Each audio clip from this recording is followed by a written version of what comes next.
მოგესალმებით ჩემო მეგობრებო და ვნახოთ ახლა რა უნდა ვიცოდეთ დღეს. ჩვენ, ვინც უყურებთ ვიდეოს შემოხვედით, უბრალოდ რა უნდა იცოდეთ. რა ინფორმაცია მოდის, რას გაიგებთ და საერთოდ დღის კარტი, დღის პროგნოზი. როგორი იქნება, ხო? აბა რა უნდა იცოდეთ ახლა დღეს, რა ინფორმაცია მოდის, მთელი დღის განმავლობაში როგორ იქნებით და დღის კარტი მთლიანად. ყველასთვის, ვინც ახლა შემოხვედით, რა უნდა იცოდეთ. იწყება რაღაცა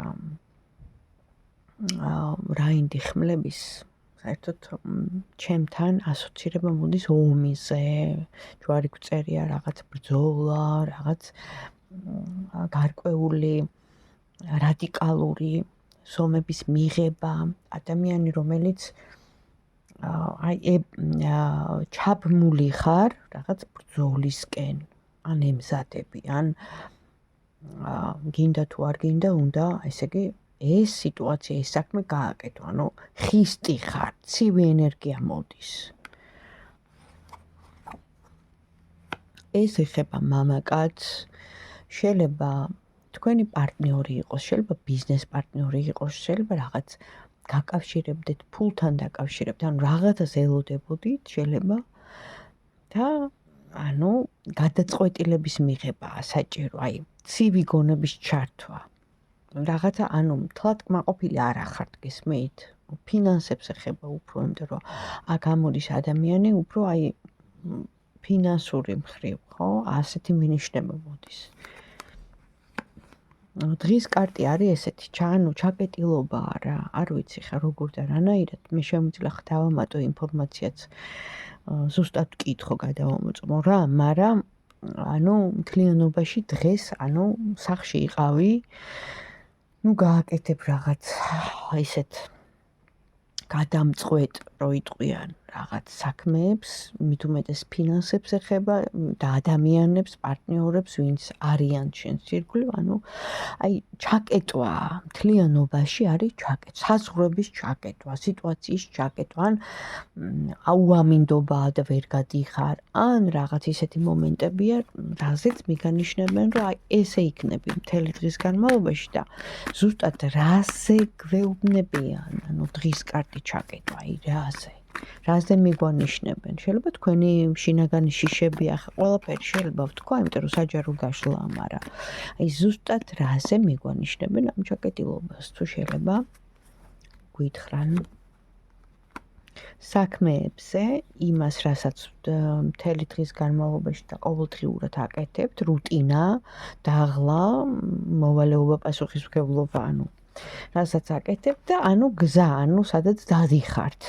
ეხლა პირობითად ამას მაჩვენებენ, რომ რაღაცა საქმეები შეიძლება ისე არ გამოგივიდეთ, რასაც აკეთებდით, სადღაც დადიოდით, მიდიოდით, გზას ეხებოდა, პატარა რაღაცა შეიძლება დამატებითი შემოსავალიც იყო და სამსახურიც იყო.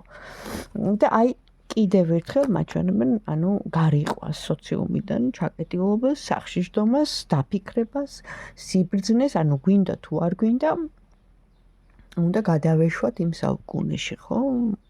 ვამპარო ქონდათ, შუქის მაგივრად სანთლებს რო ანთებდნენ, იჯდნენ და ესეთი ბრძენი განდეგილები, ესე ბჭობდნენ და ფიქრობდნენ და უახლოვდებოდნენ სამყაროს, ბუნების ძალებს, თავიანთ მფარველებს და იღებდნენ ინფორმაციას პირდაპირ დედა ბუნებიდან, ხო? შემიძლია მაგალითიც გითხრათ, ვაჟა-ფშაველა როგორიც იყო მაგალითად, ხო?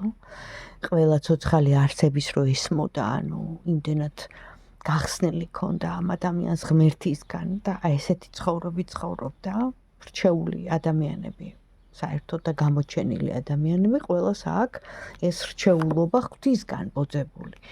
ხო, რაღაცა, ის რომ ეხა სიცივი აყინვა, მოთოვა და ამას ახლა მაჩვენებენ როგორც პროგნოზს, მაგრამ ასევე შემიძლია ვთქვა, ფინანსური, მატერიალური კრიზისი, საერთოდ ურთიერთობაში გაყინვა და ასევე ცოტა გაციება ავადმყოფობა ეს ციფრთხილის მომენტია, ამას გვაფრთხილებენ. ნახეთ, ჩვენ ვაკეთებთ პროგნოზირებას. კიდევ ერთხელ ვიცი, ჩვენზეა დამოკიდებული ყველაფერი. ეს სამყაროს ენა, ახლოვდება რაღაცა ისეთი არა დადებითი, შეიძლება ვთქვათ, მოვლენები, რომელიც სიკვდილთან ასოცირდება, ომთან ასოცირდება, სიკვდილის რაღაც ფორმას, არ ვიცი რა ახლოვდება, ჯვარი გვწერია და ჩვენ საქართველოს არა, მაგრამ ამბავი, ეს უკვე შორი მანძილია, შორი,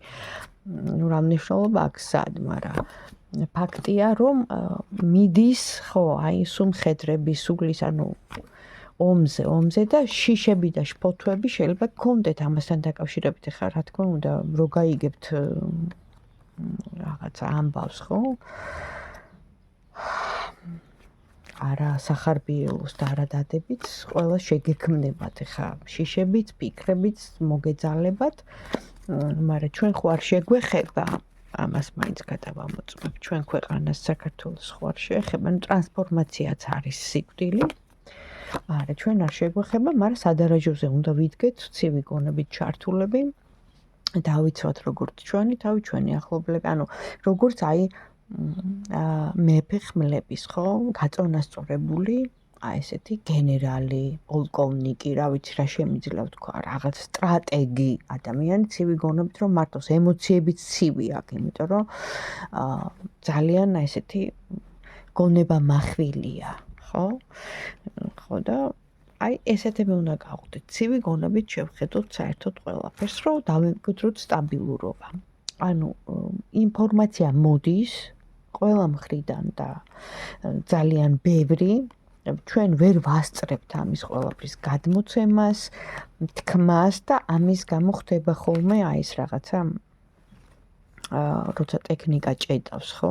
დაახლოებით აი ესეთი რაღაცები ხდება, ოღონ ადამიანი ხა ხო ვერ გაჭედავს, ამიტომ ადამიანებს ეწყება ნერვიული აშლილობები, ფსიქიური რაღაც შეფერხებები, განერვიულდა, გაღიზიანდა, არ იცის რატომ, მიზეს ვერ პოულობს და აი ესეთი რაღაცები, ხო? იმიტომ რომ ვერ დაჩქარდა მოვლენები და ადამიანი ვერ ადაპტირდა, რეზონანსში უნდა იყო იმ ყველაფერთან ერთად და ვერ არის შენი ორგანიზმი, შენი ტვინი ვერ ასწრებს ამ ყველაფრის გადახარშოს, ამ ყველა მთელი ამდენი ინფორმაციის მიღებას და ეს გაღიზიანება, ეს უძილობა, ეს შფოთვები, ეს ყველაფერი ამიტომ არის. ადამიანი იმიტომაა დღევანდელი ადამიანი ესე გაღიზიანებული, განერვიულებული, რატო არ იყო ადრე?